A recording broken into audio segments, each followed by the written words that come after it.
Questãozinha hoje sobre o Evanildo Bechara. Quem diria, né? Quem diria o quê? É porque a gente que estuda letras, linguagens e tal, a gente estuda bastante o Evanildo Bechara. Eita, homem!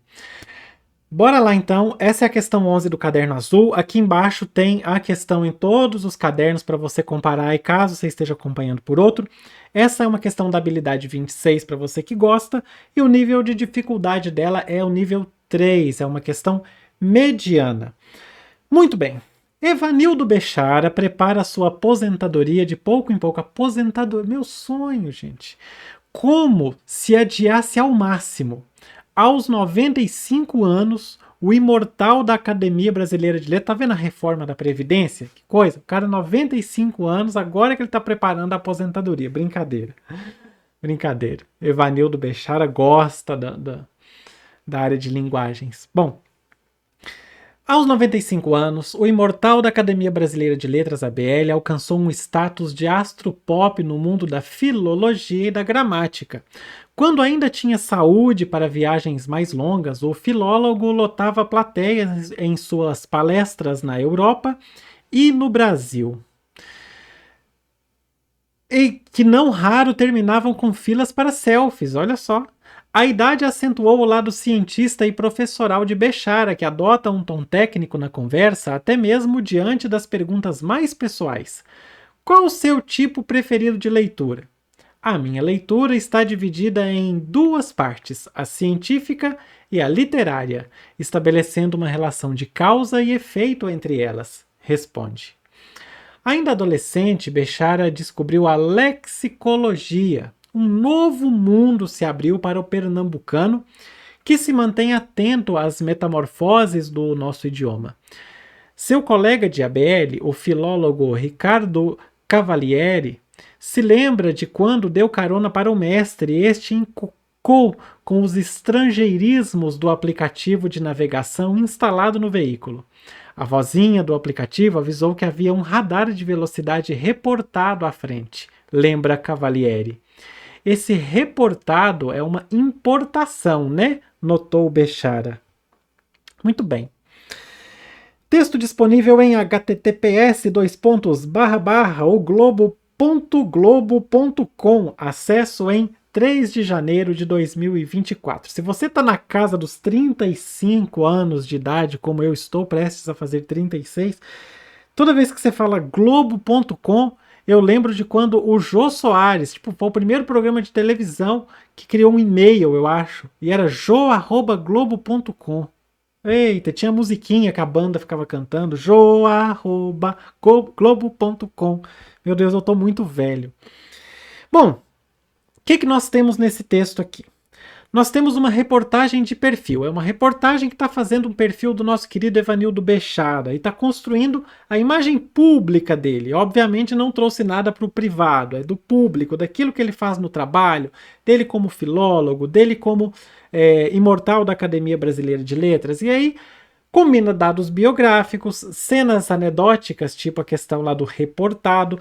É tipo hoje as pessoas estão usando literalmente, né? Literalmente, toda hora. Ah, fulano fez literalmente isso. É porque no inglês, literally, é usado tipo, não, fulano fez isso de vera, né? Aí usa literally. Aí no Brasil eles estão usando literalmente para isso, sendo que literalmente tem outro sentido totalmente diferente. Mais ou menos nesse sentido aí é a mesma questão do reportado. Então, cenas anedóticas, falas diretas do próprio Bechara, e a narrativa ela está trazendo dois eixos para a gente.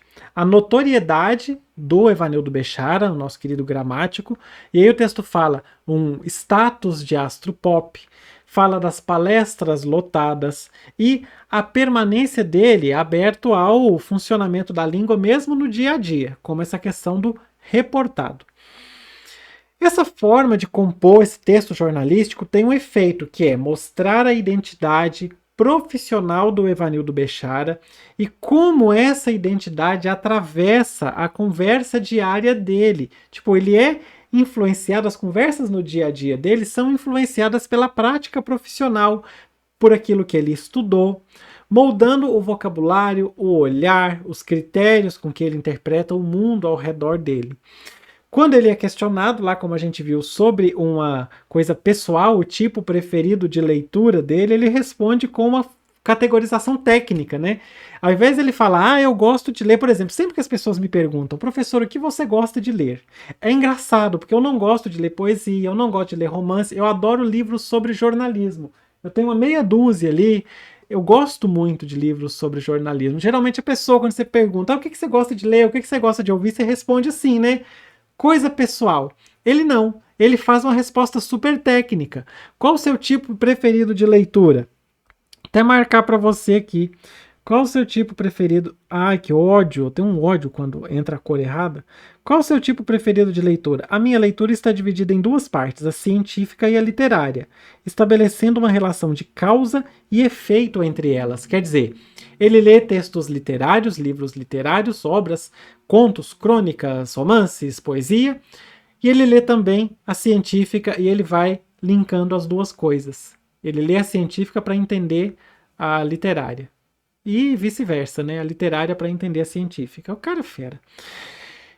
Bom, ao ouvir lá o comando do GPS, como a gente viu, ele aciona já a metalinguagem presente na mente dele e já fala, olha, reportado é uma importação. Faz até a brincadeirinha aí, o joguinho de palavras. Então ele trata esse episódio do dia a dia, que ele trouxe até um ar cômico para isso, uma piadinha, uma piadola, e ele é engraçadalho, né?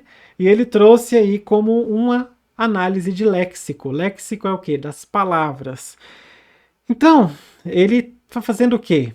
Ele está transformando o trabalho dele, o ofício dele, em vida. A vida dele é aquilo. Não que eu concorde com isso. Pelo contrário, eu acho que a vida pessoal da gente tem que estar completamente descolada do trabalho. Eu não falo de linguagem, não falo do meu trabalho no poder público, nada quando eu tô desfrutando minha vida. Odeio falar de trabalho nos meus momentos de lazer. Acho um porre. Não gosto de viver trabalho.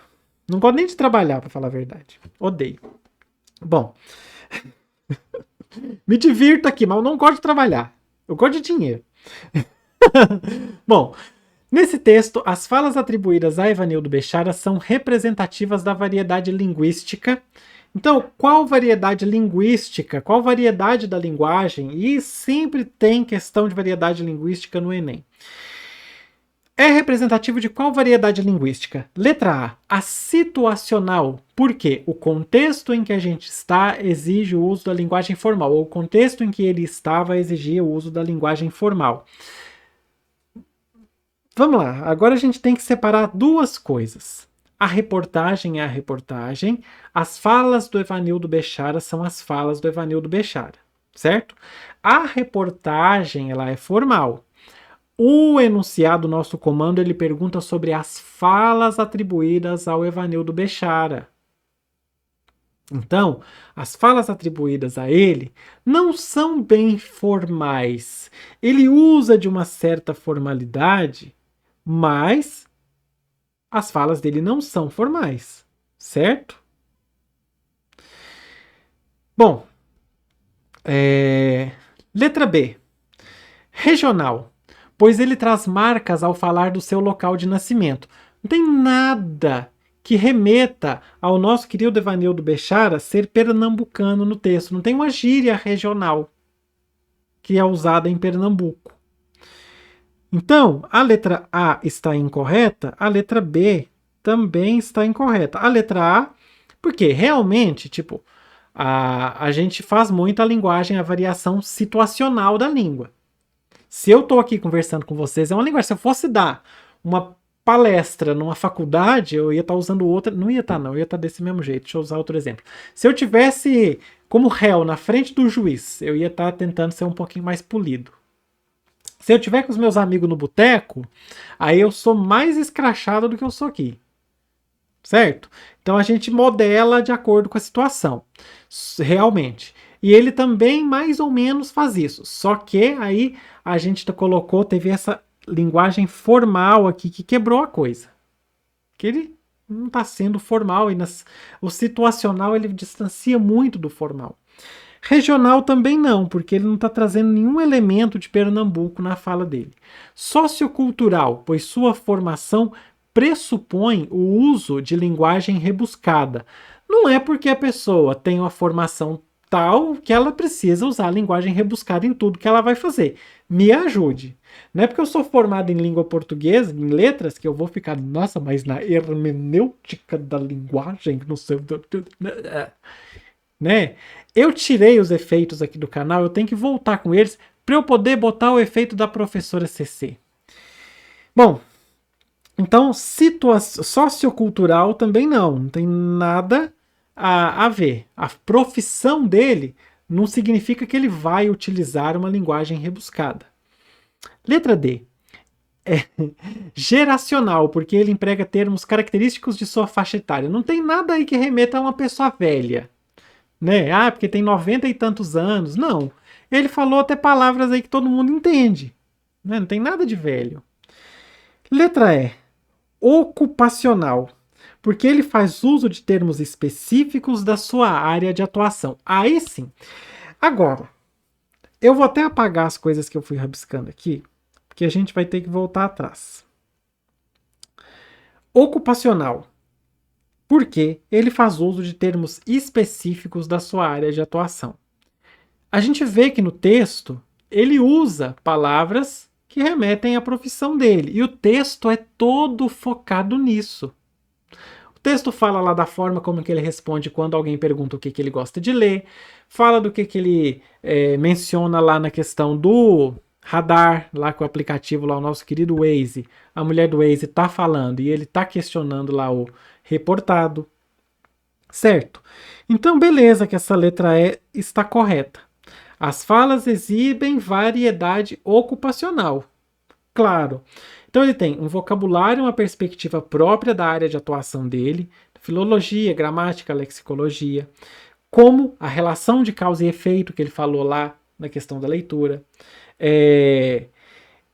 Tem aquela questão ali do reportado, certo?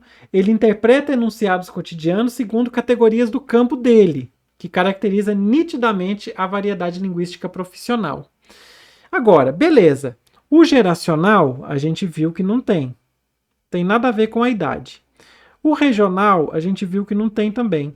Mas aí a gente vai ficar oscilando. Poxa, ocupacional, situacional e sociocultural. Por que essas duas estão erradas? Por que a letra A e a letra C estão erradas? Então a gente vai voltar nelas para entender o que elas estão erradas. Ó, a letra A estaria muito correta se não fosse o contexto exige o uso da linguagem formal, certo? Então, o problema da letra A tá aqui, ó. O contexto exige o uso da linguagem formal. O momento que ele está no carro, ele é obrigado a ser formal? Não. Até no ponto do situacional, beleza. Mas no carro ele não é obrigado a usar a linguagem formal. O contexto em que ele está não obriga a isso. Ele está sendo entrevistado num momento, outro momento ele está num carro conversando. Ele não precisa. Então a letra A está errada por isso. Agora a letra C. Sociocultural, porque a sua formação pressupõe o uso de linguagem rebuscada. Até o momento do sociocultural, está correto. O que não está correto é justamente o resto. Sua formação pressupõe o uso de linguagem rebuscada. Não é porque ele é formado nessa área que ele precisa usar essa linguagem. Ele usou porque ele quis. Beleza? Então a gente precisa diferenciar por causa disso. Porque senão, se a gente não tivesse esse finalzinho aí na letra A e na letra C, a gente podia considerar tudo correto. Se a gente tivesse assim, letra A, situacional, pois ele faz uso de termos específicos de sua área de atuação. Às vezes até não ia casar bem, né? Mas beleza. Ou situacional, porque ele entendeu que nesses momentos ele deveria usar uma linguagem formal. Whatever. Mas a gente vê que esse final da alternativa, tanto na letra A quanto na letra C, é o que derruba a resposta.